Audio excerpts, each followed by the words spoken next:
If you're taking this course, then I have to assume that you're relatively new to Photoshop.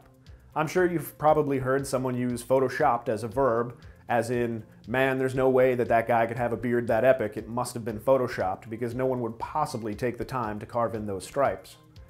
But I want to take a little bit of time to just go over a few of the things that Photoshop can do for you. You can use it in illustration, you can use it in photography, you can use it in web design. So we're going to take a few minutes now and just take a look at all of the different things that Photoshop can achieve. So when most people think of Photoshop, they imagine a photographer sitting in a room somewhere, taking photos for magazine covers and turning something that looks like this into something that looks like this. Now this is also a source of a lot of controversy for Photoshop, but you have to admit it is pretty amazing. For the most part, I find that when you're discussing Photoshop with people who don't know very much about it, they automatically assume that this is basically the only thing that you can do with it. They also assume that it's only a tool for photographers.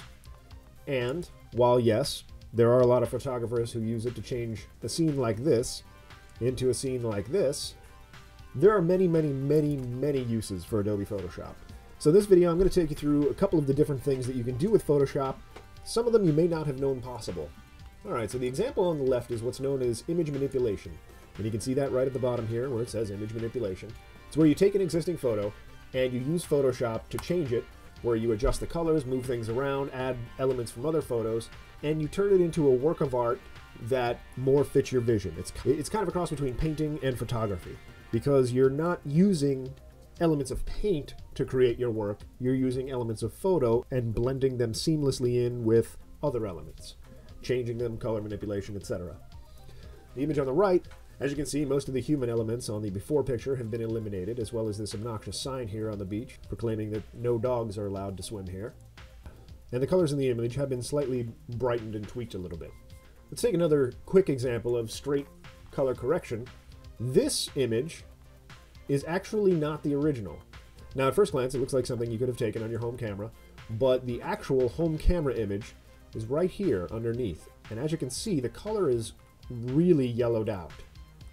So we haven't removed any blemishes or nuances or people in the background in this image. This is basic straight color correction where we've taken the color information inside our original photo and we've made the skin look more skin colored and we've altered the color of the background. So that's strictly color correction, which is when you take an initial photo and you change the colors to make it look more realistic or brighter or fit the vision that you have. In the photographic realm, we also have image restoration. Now, image restoration is, strictly speaking, photo manipulation, but specifically, it's when you take an old image, like the one we have here on the left, and repair everything inside it to give us the one that's on the right. As you can see, the one that's on the right is a far better quality than the one on the left. The artist has taken out all of these tears and the wrinkles, a lot of this spotting that goes on here, which you'll see in a lot of older photographs, and smoothed everything out and made the image more crisp in the new one. Here's another example of the same thing, a little more color correction added. As you can see, it's brighter here. We have taken out a little bit of, we have a zit under there, under the kid's nose, and we've gotten rid of the tearing. Now, if we start to pull out of the realm of strict photography and push closer into the realm of painting, the next subtle grade between the two is digital matte painting.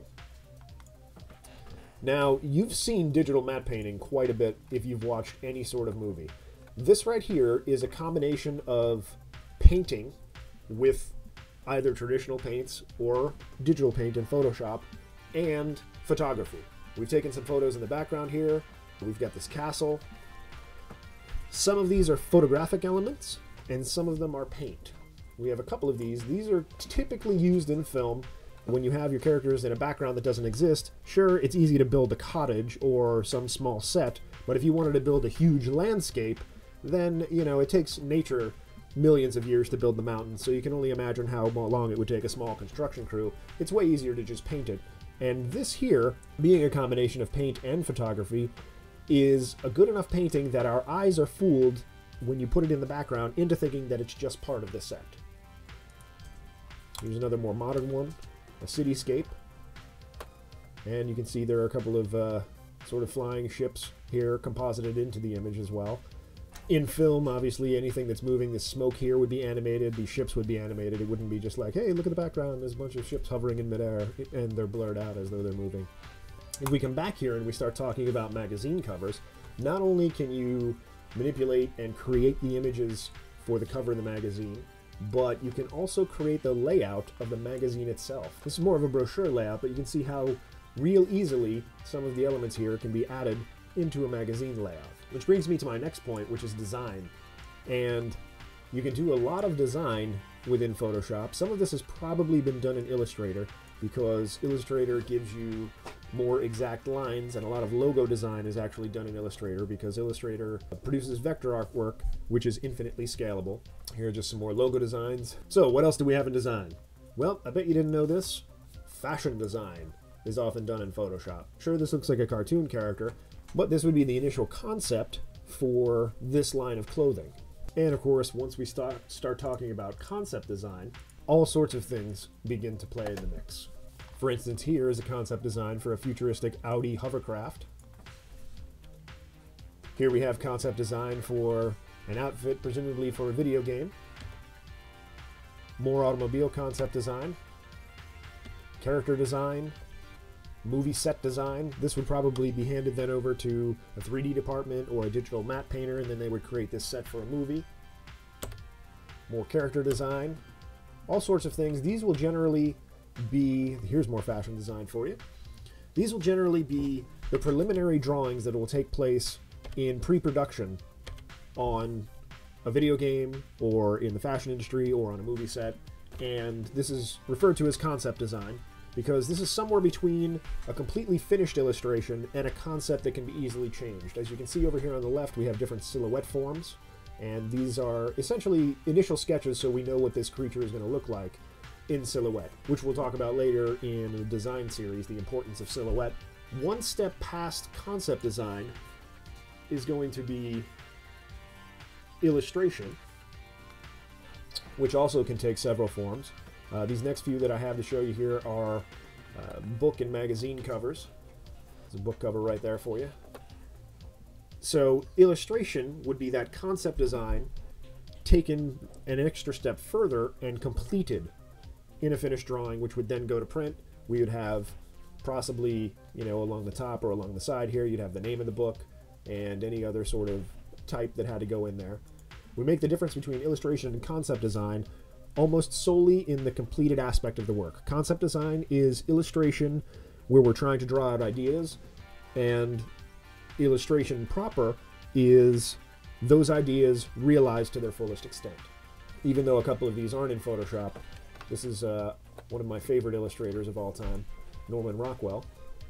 And then we go back over here and we see Brian Benjamin, who brings me to my next category, which is another aspect of illustration, sequential art.